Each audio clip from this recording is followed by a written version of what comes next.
జగిత్యాల జిల్లా కోరుట్లలో యూట్యూబర్ వైష్ణవి దారుణ హత్య తర్వాత ఆమె కుటుంబం ఇంకా ఆ విషాదం నుంచి బయటపడలేకపోతుంది. అల్లారు బుద్ధిగా పెంచుకున్న చెల్లెలు దారుణ హత్య జీర్ణించుకోలేక ఆమె అన్న ప్రతిరోజు సమాధి వద్దకు చేరుకొని సమాధిపై పడుకొని కన్నీళ్లు పెట్టుకుంటూ విలపిస్తున్నాడు.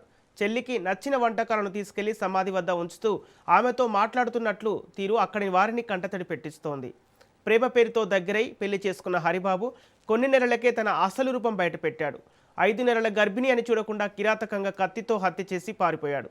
పోలీసులు నిందితుడు హరిబాబును అరెస్టు చేసి రిమాండ్కు తరలించినప్పటికీ వైష్ణవి కుటుంబ సభ్యులు గ్రామస్తులు మాత్రం ఆగ్రహంతో ఉన్నారు.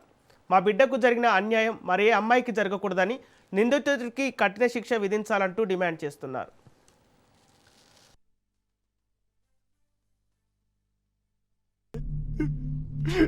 నువ్వుంటే మంచిగుండే.